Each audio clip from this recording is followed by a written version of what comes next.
विद्यापीठं आणि शिक्षण संस्थांमधील स्थगित असलेल्या विद्यार्थी निवडणुका पुन्हा सुरू झाल्या पाहिजेत. देशातील सद्यकालीन राजकीय प्रवाह एका स्थित्यंतरातून जातोय. अशा परिस्थितीत राजकीय पटलवारीवरील भावी नेतृत्व घडवण्यासाठी भारतीय छात्र संसद महत्त्वपूर्ण योगदान देऊ शकते, अशी अपेक्षा भारत सरकारचे कायदा आणि न्याय राज्यमंत्री SP सिंग बघेल यांनी गुरुवारी व्यक्त केली. बघेल यांच्या या वक्तव्याला उपस्थित हजारो विद्यार्थ्यांनी जोरदार टाळ्यांनी प्रतिसाद दिला. भारतीय छात्र संसद foundation, MIT school of government आणि MIT वर्ल्ड पीस युनिव्हर्सिटी आयोजित 12व्या छात्र संसदेच्या उद्घाटन प्रसंगी ते प्रमुख पाहुणे म्हणून बोलत होते.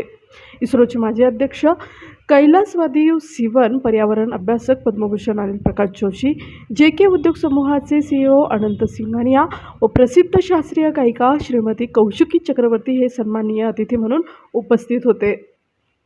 तसेच MIT वर्ल्ड पीस युनिव्हर्सिटीचे संस्थापक अध्यक्ष डॉक्टर विश्वनाथ कराड, कार्याध्यक्ष व स्मिट सॉकचे संस्थापक राहुल विश्वनाथ कराड, कुलगुरू डॉक्टर RM चिटणीस, MIT शिक्षण संस्था समूहाचे अधिष्ठाता शरदचंद्र दराडे पाटील, पंडित वसंतराव गाडगे व मिटसॉकचे संचालक डॉक्टर K गिरीसन हे उपस्थित होते.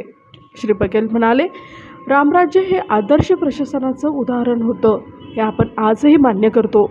MIT विद्यापीठासारख्या शिक्षण संस्था यापुढे देशाला विश्वाच्या पटलावर विश्वगुरू ही संज्ञा प्राप्त करून देण्याच्या महत्त्वाचा वाटा उचलतील, यात शंका नाही. पाहूयात हा खास रिपोर्ट.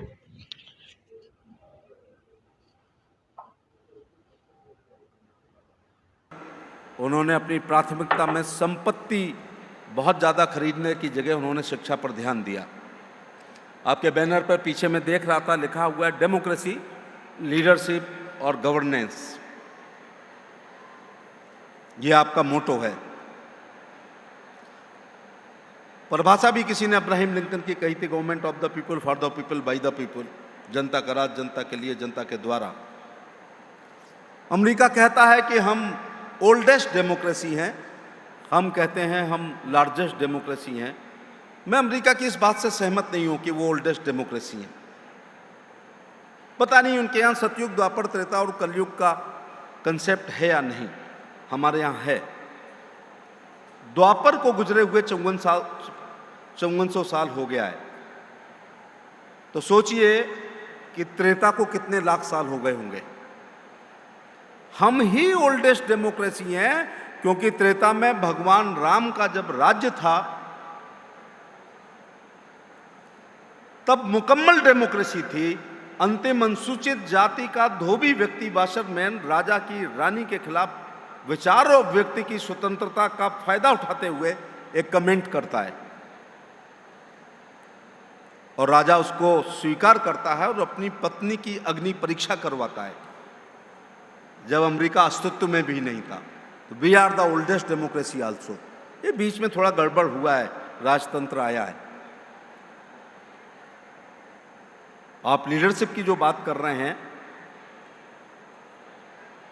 हमने तो विश्व को लीडरशिप दी है. ऐसे ही एक धर्म संसद में विवेकानंद जी ने बहनों और भाइयों ही कहा था, उसमें 3 मिनट तक ताली बजी थी, क्योंकि वो लेडीज एंड जेंटलमैन वाली कल्चर वाले लोगों ने पहली बार बहनों और भाइयों सुना था. ऐसी हमारी लीडरशिप है. और गवर्नेंस जो आप तीसरा शब्द कह रहे हैं,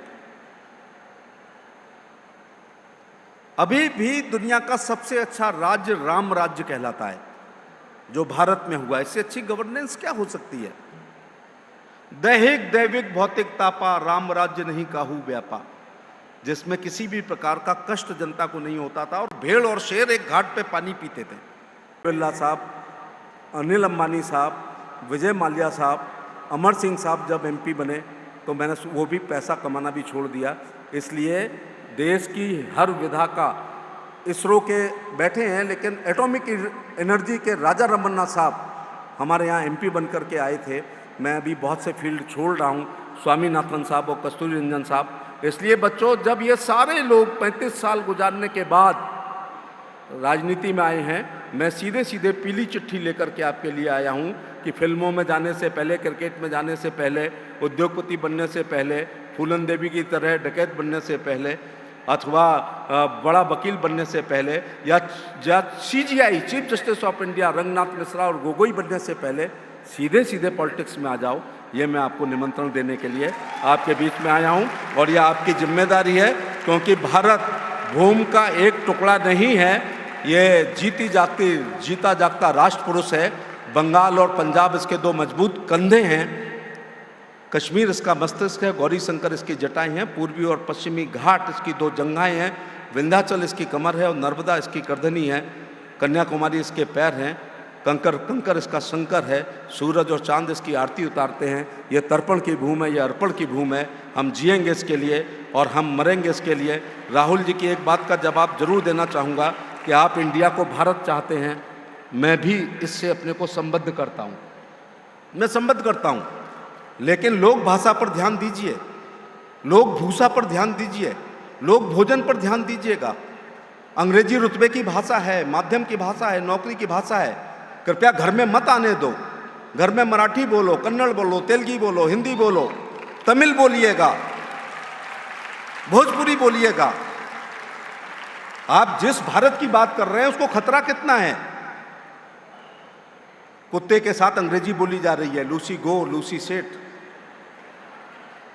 एलीट क्लास की दादियां और नानियां अपने न्यू बॉर्न बच्चे के साथ अंग्रेजी में बात करती हैं और आप भारत की बात कर रहे हो। इसलिए पिछले 63 साल से भारत सरकार चुनता था और इंडिया सरकार चलाता था। ये 8 साल से भारत सरकार चुनता है और भारत ही सरकार चलाता है। इसलिए 12 का बीमा, 30 का बीमा, आयुष्मान योजना, प्रधानमंत्री आवास, ग्रामीण आवास, शहरी आवास, ये सब हम लोग दे रहे हैं। आपके भारत के लिए एक बात कह दूं, खूबसूरत नर्स से बदसूरत माँ हमेशा अच्छी होती है।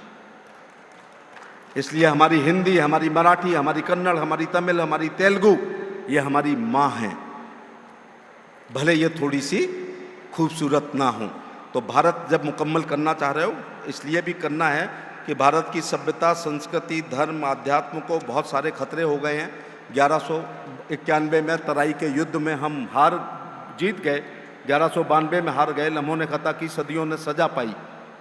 एक गुलाम के गुलाम गोरी ने हमको गुलाम किया, फिर उसके गुलाम कुतुबुद्दीन ऐबक ने, फिर उसके गुलाम इल्तुतमिश ने, फिर उसकी लड़की रजिया ने, फिर अलाउद्दीन खिलजी ने, मोहम्मद खिलजी ने, जलालुद्दीन खिलजी ने, फिरोज तुगलक ने, मोहम्मद तुगलक ने, गयासुद्दीन तुगलक ने, सिकंदर लोदी ने, बहलोल लोदी ने, इब्राहिम लोदी ने, बाबर ने, हुमायूं ने, अकबर ने, जहांगीर ने, शाहजहां ने, फिर औरंगजेब को भी इस महाराष्ट्र को झेलना पड़ा। इसलिए सभ्यता, संस्कृति, धर्म, आध्यात्म, लोक भाषा, लोक भोजन, लोक भूषा और भारत को, जम्बू द्वीप को खतरा पहुंचा है। फिर लॉर्ड मैकाले आ गया, अंग्रेजी आ गई, तो ये खतरे हैं। इसलिए मैं जो चाहता हूं बच्चों से, वो शेर के साथ समाप्त करता हूं, जो वीसी साहब ने अच्छी तरीके से नहीं पढ़ा था, कि हो गई है पीर पर्वत सी पिघलनी चाहिए और इस हिमालय से कोई गंगा निकलनी चाहिए। और आज यह दीवार पर्दों की तरह हिलने लगी, शर्त लेकिन थी कि यह बुनियाद हिलनी चाहिए। सत्ता परिवर्तन के साथ व्यवस्था परिवर्तन भी होना चाहिए। हर सड़क पर, हर गली में, हर नगर, हर गांव में हाथ लहराते हुए हर लाश चलनी चाहिए। और सिर्फ हंगामा खड़ा करना मेरा मकसद नहीं, मेरी कोशिश है ये सूरत बदलनी चाहिए। और मेरे सीने में नहीं तो तेरे सीने में सही हो कहीं भी आग, पर यह आग